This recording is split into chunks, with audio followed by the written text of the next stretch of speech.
Hello प्यारे बच्चों। तो आज मैं फाल्कन मैथ्स में कराने जा रहा हूँ अपनी साइंस का एक चैप्टर ले रखा है मैंने, गति। हिंदी मीडियम के बच्चों के लिए है। तो सारे नोट्स मैं आपको दे दूँगा और कुछ डिटेल में यहाँ पर बताऊँगा मैं आपको, तो सही से सुनते जाना। गति किसे कहते हैं? सबसे मेन अपना ऑप्शन यही आएगा, गति किसे कहते हैं। यानी कि जब भी हमारी वस्तु में पोजीशन में चेंज होगा, वस्तु यहाँ से यहाँ पे पहुँच जाए, तो हम कहेंगे कि वो गति में आई है। गति में आई है तभी वो उसकी पोजीशन में चेंज हुआ है। विराम अवस्था, जब किसी वस्तु की स्थिति में समय के अनुसार परिवर्तन ना हो रहा हो, तब हम कह सकते हैं वस्तु विराम अवस्था में है। यानी कि कोई वस्तु, समय देख रहे हो आप, यहाँ पर दूरी देख रहे हो, यानी कि 5 सेकंड बाद भी वो यहीं पर ही है, उसी दूरी पर ही है।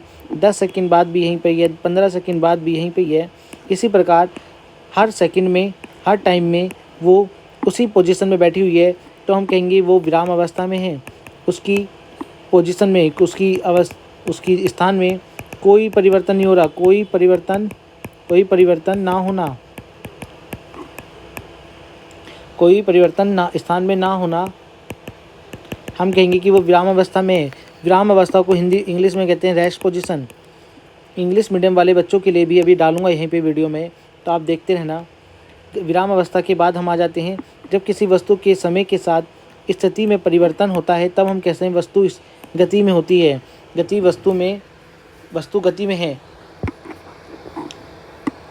जब किसी वस्तु की समय के साथ स्थिति में परिवर्तन होता है, तो हम कहेंगे वस्तु गति में है। वस्तु सीधी रेखा या वृत्तीय पथ या गतिमान करती रहती है। सीधी रेखा में चल सकती है, एक गोले पथ पे चल सकती है, ठीक है। कुछ घूर्णन एवं कुछ कंपन की हो सकते हैं। हो सकता है कंपन करते समय बस ऐसे ऐसे मूव करे, नीचे ऊपर मूव करे। किसी वस्तु की स्थिति बताने के लिए हमें एक निर्देश बिंदु की आवश्यकता होती है, जिसे हम मूल बिंदु कहा जाता है। यानी कि अगर मुझे किसी की स्थिति बतानी है, जैसे कि मैं अपने स्कूल की स्थिति बताना चाहता हूँ अपने घर से, तो मुझे अपने घर को मूल बिंदु मानना होगा और स्कूल की दूरी निकाल सकते हैं कि कितनी स्कूल की दूरी है। इसे ही मूल बिंदु कहते हैं। जिन भौतिक राशियों को जिन भौतिक राशियों में केवल परिणाम होता है, ये गलत लिख दिया, थोड़ा सा सही कर लेना। परिणाम के द्वारा पूर्ण रूप में व्यक्त किया जाता है, अदिश राशियाँ कहलाती हैं। यानी कि केवल वैल्यू होगी, केवल मैटर नहीं करेगा कि कौन से डायरेक्शन मैटर नहीं करती। डायरेक्शन यानी कि दिशा मैटर नहीं करती। दिशा का कोई महत्व नहीं होता कि किस दिशा में जा रहा है, किस दिशा में हो रहा है, पर रिजल्ट मिलता है। रिजल्ट मतलब मैग्नीट्यूड मिलेगा, आंसर मिलेगा, तो उस राशियों को कहते हैं अदिश राशियाँ। अभी बताऊंगा, जैसे कि दूरी, और जब विस्थापन पढ़ाऊंगा तब पता चलेगा। दूरी हमारी अदिश राशि है। जिन भौतिक राशियों को व्यक्त करने के लिए परिमाण भी होना चाहिए, कि साथ साथ दिशा की आवश्यक होती है, दिशा भी होगा, तो हम कहते हैं सदिश राशियाँ हैं। यानी कि जैसे बल लगा रहे हो, आप बल लगा रहे हो किसी पे, तो बल उसी डायरेक्शन में लगेगा जिस डायरेक्शन में वस्तु मोशन कर रही होगी। अगर मैंने यहाँ पर बल लगाया है, तो इस डायरेक्शन में ही वस्तु हमारी लगेगी। यानी कि ये फोर्स के लिए डायरेक्शन मैटर कर रही है, यानी कि ये हमारी सदिश राशि हो जाएगी। जिस फिजिकल क्वांटिटी में हमें डायरेक्शन मैटर करेगी, यानी कि डायरेक्शन का कोई महत्व होगा, सदिश राशियाँ कहलाएंगी। इंग्लिश में कहते हैं वेक्टर क्वांटिटी, हिंदी में कहते हैं सदिश राशियाँ। इसे कहते हैं स्केलर क्वांटिटी। बहुत महत्व है 11वीं क्लास में, तो बहुत ज़्यादा ही महत्व है इन दोनों राशियों का। 9th 10th में तो ज़्यादा नहीं है, पर 11th में बहुत ज़्यादा है। दूरी किसे कहते हैं? किसी वस्तु द्वारा तय किए गए पथ की लंबाई को वस्तु द्वारा चली गई दूरी कहते हैं।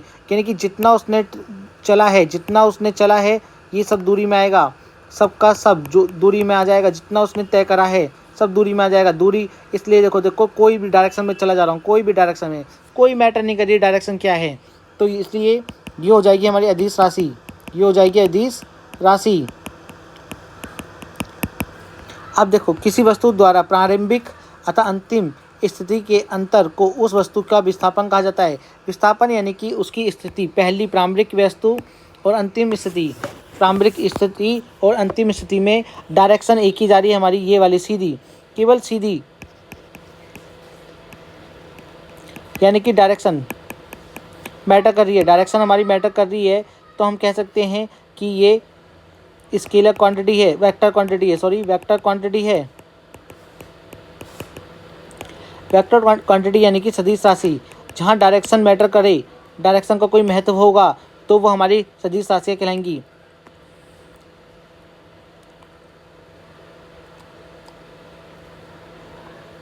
यहाँ पर हम देख सकते हैं कि ए और बी के बीच की बिल्कुल सीधी दूरी को विस्थापन कहते हैं। हमें एक डायरेक्शन पे ही चलना है, डायरेक्शन मैटर कर रही है, यानी कि यहाँ पर जब कोई वस्तु ए से बी तक चला जाता है और वापस ए पे आ जाए, वापस बी से ए तक आ जाता है, यानी कि ए से बी तो गया, वापस बी से ए पे भी आ गया, और किसी को पता ही नहीं चला कि मैं गया भी या नहीं गया, तो यानी कि मैंने जो कुल दूरी तो हमारी डबल हो जाएगी, दूरी तो हमारी A B to A B हो जाएगी, पर विस्थापन हमारा हो जाएगा जीरो। विस्थापन हमारा जीरो हो जाएगा, क्योंकि ए में से घटाओगे प्रारंभिक स्थिति, अंतिम स्थिति, ए में से घटाओगे तो जीरो आएगा। यानी कि हम कह सकते हैं कि ये वस्तु चली नहीं होगी। ऐसा दिखने में लग रहा है मैं कि वस्तु में कोई जगह में परिवर्तन नहीं हुआ, तो इसे विस्थापन कहते हैं। विस्थापन जीरो हो सकता है, पर दूरी कभी जीरो नहीं हो सकती, दूरी कभी जीरो नहीं होगी। एक समान गति, जब कोई वस्तु एक समान समय अंतराल के में समान दूरी तय करती है। जब कोई वस्तु बराबर समय में बराबर दूरी तय करेगी, 5 सेकंड, 10 सेकंड, 15 सेकंड, 20 सेकंड, 25, और जीरो से पहले 5 सेकंड में 5 दूरी, फिर अगले 5 सेकंड में फिर 5 सेकंड में फिर से, ऐसे यानी कि बराबर दूरी तय कर जाए। बराबर दूरी यानी कि 5, फिर 10, 15, फिर 20 मान के चलो, यानी कि इधर भी 5 सेकंड का 5 मीटर का गैप है, इधर भी 5 सेकंड में 5 मीटर का गैप है, फिर अगले 5 सेकंड में 5 मीटर का गैप है, अगले 5 सेकंड में 5 मीटर का गैप है। तो हम कह सकते हैं कि वस्तु एक समान गति में गति कर रही है, एक समान गति कर रही होगी, ये उसका ग्राफ होता है। असमान गति, जब कोई वस्तु समान अंतराल में, समय के अंतराल समान हो पर असमान दूरी तय करती है, यानी कि कभी 5 सेकंड में ज़्यादा दूरी तय कर लेगी, फिर 5 सेकंड रुक जाएगी, फिर हो सकता है अचानक से बहुत दूरी तय कर जाए, तो ये हो जाएगी असमान गति। यहाँ पर वस्तु ने अलग समय में अलग अलग दूरी तय करी है, तो उसे कहेंगे असमान गति। चाल किसे कहते हैं बच्चों? किसी गतिशील वस्तु द्वारा एकांक समय में चली गई दूरी को चाल कहते हैं, यानी कि एक सेकंड में कितनी दूरी तय करी है उसने, उसे कहते हैं उसकी चाल, यानी कि दूरी बटे समय, इसका फॉर्मूला होता है। SI यूनिट हमारी होती है मीटर प्रति सेकंड। ऐसे लिख लो या ऐसे लिख लो। ये नोट्स मैं आपको दे दूंगा, आप मुझे कमेंट बॉक्स में बोल देना कि आपको नोट्स चाहिए, तो आप लिख भी सकते हो, तो ज़्यादा अच्छा लगेगा आपको। चाल को हम किलोमीटर पर हावर्स में भी मापते हैं। किलोमीटर पर हावर से मीटर पर सेकंड में लाने के लिए 5/18 से इंटू करनी पड़ेगी। इसका एक तरीका होता है, किलोमीटर में 1000 मीटर होते हैं और 1 घंटे में होते हैं 60 × 60 मिनट, फिर 60 सेकंड, क्योंकि मीटर पर सेकंड में लाना है। 2 जीरो से 2 जीरो गए, बच्चा 10, 5 दूनी 10 और 5 या ये 6 × 36 हो जाएगा। 2 से काट दो, ये 5 और ये बन जाएगा 18, यानी कि 5/18 से इंटू करनी पड़ रही है। यदि कोई वस्तु समान समय की में समान दूरियां तय करे तो एक समान चाल में गतिमान कर होगी, यानी कि वही वापस से एक समान गति का एक अच्छा खासा उदाहरण है एक समान चाल। आप यहाँ से समझ सकते हो। जब कोई वस्तु समान समय में असमान दूरियां तय करती है तो असमान चाल कहते हैं उसे, असमान चाल कहते हैं। अब इस टाइम में आप जैसे कि आप घर से निकले और स्कूल पहुँचे, और आपके किसी दोस्त ने आपसे पूछ लिया आप किस चाल से आए हो, तो भाई आपकी तो चाल अलग अलग है, कहीं ज़्यादा कहीं कम, कहीं ज़्यादा कहीं कम, तो आप क्या बोलोगे कि भाई मैं कभी ज़्यादा कभी तेज़ चल के आया हूँ? नहीं, आप निकालोगे औसत चाल। क्या निकालोगे? औसत चाल, जिसे कहते हैं एवरेज। तो औसत चाल कैसे हो सकती है हमारी?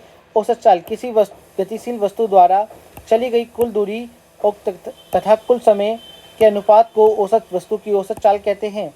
ये अनुपाती कर रहा हूँ मैं, देखो इसे काटूंगा, कुछ ना कुछ आंसर आएगा। कुल दूरी बटे कुल समय, यूनिट हमारी मीटर प्रति सेकंड ही रहती है, मीटर प्रति सेकंड ही हमारी दूरी रहती है, ऐसा यूनिट रहती है चाल की। अब वेग पे आ जाते हैं बच्चों। वेग को कहते हैं वेलोसिटी और चाल को कहते थे स्पीड।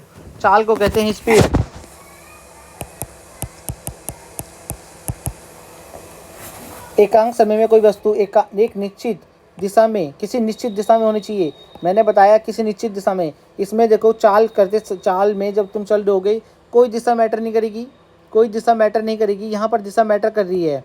विस्थापित होती है उसे वस्तु का वेग कहते हैं, वस्तु का वेग कहते हैं। विस्थापन अपॉन समय, विस्थापन अपॉन समय, विस्थापन अपॉन समय वेग कहलाता है। वेग की ऐसा यूनिट भी हमारी मीटर प्रति सेकंड या मीटर सेकंड माइनस हो सकती है। यदि वस्तु का वेग समान रूप से परिवर्तित हो रहा है तब दिए गए प्रारंभिक वेग और अंतिम वेग के समय मध्य को औसत वेग कहते हैं। यानी कि प्रारंभिक वेग और अंतिम वेग निकालोगे तो औसत वेग निकल आएगा। एवरेज वेलोसिटी निकलेगी हमारी। यहाँ पर एवरेज स्पीड का फॉर्मूला अलग था, एवरेज वेलोसिटी का फॉर्मूला अलग है। एवरेज स्पीड का फॉर्मूला था कुल दूरी बटे कुल समय, और एवरेज वेलोसिटी का फॉर्मूला है हमारा u प्लस वी। यानी कि प्रारंभिक वेलोसिटी कितनी थी, अंतिम वेलोसिटी कितनी है, दोनों को 2 से डिवाइड कर दो। चाल और वेग दोनों का मात्रक मीटर प्रति सेकंड ही रहता है बच्चों। ओडोमीटर बहुत ज़्यादा इंपॉर्टेंट डिवाइस है, 1 नंबर का अक्सर पूछा जाता है पेपर में। गाड़ी में तय की गई दूरी मापने के लिए यूज़ करते हैं। गाड़ी में तय की गई दूरी ओडोमीटर से मापते हैं। त्वरण, किसी वस्तु के वेग में परिवर्तन की दर को त्वरण कहते हैं। कि जब कोई त्वरण हमारा तभी पैदा होगा जब उसके वेग में परिवर्तन होगा। यानी कि v माइनस यू, पहले कुछ स्पीड अलग, वेग वेलोसिटी कुछ और थी, अब वेलोसिटी कुछ और है, तो हम कहेंगे उसमें कुछ ना कुछ परिवर्तन हुआ है, वेग में कुछ परिवर्तन हुआ है, उसकी ही दर को त्वरण कहते हैं। t से डिवाइड कर दो, t से डिवाइड कर दोगे त्वरण की दर को वेग कहते हैं। नहीं, वेग की दर को त्वरण कहते हैं। वेग में परिवर्तन समय के साथ त्वरण कहते हैं। जब कोई वस्तु एक समान गति से चल रही हो तो त्वरण उत्पन्न नहीं हो सकता, क्योंकि अंतिम वेग और प्रारंभिक वेग दोनों बराबर हो जाएंगे हमारे। v बराबर u जाएगा और अंतिम हमारा त्वरण कितना जाएगा, 0। ये सवाल पूछा जा सकता है कि एक समान चाल से चल रही हो वस्तु का त्वरण कितना होता है, तो आप बोलोगे 0 मीटर प्रति सेकंड स्क्वायर होता है भैया। जब दोनों वेग समान है तो उत्पन्न त्वरण शून्य होगा। जब त्वरण असमान गति में से उत्पन्न चाल से चल रही होती है तो त्वरण उत्पन्न होता है। जब कोई प्रारंभिक वेग परिवर्तन होगा, यानी कि वेलोसिटी में कोई परिवर्तन होगा, तभी हम कहेंगे त्वरण उत्पन्न हुआ है, एक्सीलरेशन हमने दिया है। त्वरण धनात्मक, ऋणात्मक और शून्य हो सकते हैं, शून्य भी हो सकते हैं। विस्थापन और समय का ग्राफ, विस्थापन मैंने बताया बच्चों कि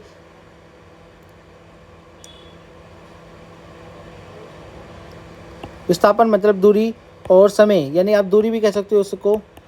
दूरी और समय का ग्राफ को विराम अवस्था के लिए, जब कोई समय बराबर चलता जा रहा है पर दूरी में कोई परिवर्तन नहीं हुआ, तो हम कहेंगे ये विराम अवस्था में है। कहाँ पर है, विराम अवस्था में है, वस्तु हमारी विराम अवस्था में बैठी हुई है, कह सकते हैं। एक समान गति में अलग अलग समय में बराबर दूरियां तय करेगी, एक समान समय में बराबर दूरियां तय करेगी, तो हम कहेंगे एक समान गति चाल से चल रही है वस्तु। असमान गति अलग अलग समय में, मतलब समय बराबर होगा पर अलग अलग दूरियां होंगी, तो हम कहेंगे असमान गति है। और यहाँ पर त्वरण उत्पन्न होगा, ए की वैल्यू कुछ ना कुछ 0 से ज़्यादा आएगी। यहाँ पर ए की वैल्यू 0 होगी, त्वरण की वैल्यू 0 होगी यहाँ पर। वेग समय ग्राफ, अगर एक समान वेग में गतिमान वस्तु का ग्राफ कैसा होता है बच्चों, देखो अगर एक समान, यानी कि हर बार समय बढ़ता जा रहा है पर वेग में कोई परिवर्तन नहीं हो रहा, तो हम कहेंगे वेग में परिवर्तन नहीं हो रहा, तो वस्तु का एक्सेलरेशन 0 है और वस्तु की जो ग्राफ बनेगा वो बिल्कुल सीधा बनेगा। वेग समय ग्राफ, जब वस्तु समान त्वरण से चलती है, समान त्वरण कह दो, या कह दो कि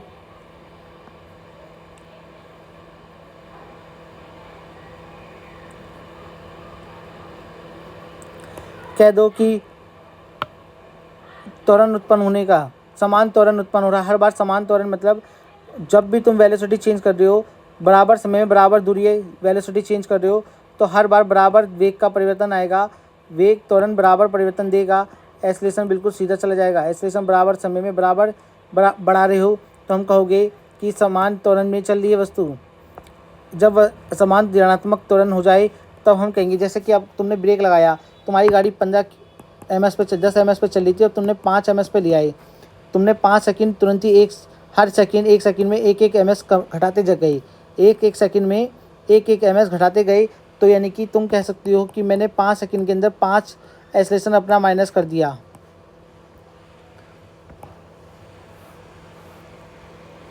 जब वस्तु असमान त्वरण के से गतिमान करती है तो ग्राफ में क्या होगा, कभी स्पीड ज़्यादा, कभी एक्सेलरेशन ज़्यादा, कभी एक्सेलरेशन कम हमारा होगा, उत्पन्न होगा, जिससे ग्राफ कुछ इस प्रकार का बनेगा, कर्व साइज। गति के 3 नियम होते हैं, ये तीनों नियम आपको हूबहू याद होने चाहिए।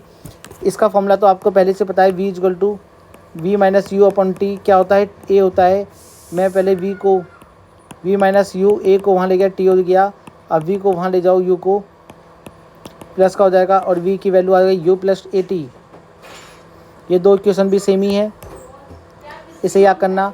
एक समान वृत्तीय गति, एक समान वृत्तीय गति क्या होती है बच्चों, यानी कि जब कोई वस्तु हमारी एक वृत्तीय पथ पे समान चाल से चलेगी तो हम कहेंगे एक समान वृत्तीय गति से चल रही है, एक समान वृत्तीय गति से चल रही है। ये इसका फॉर्मूला होता है v equal to 2 pi r।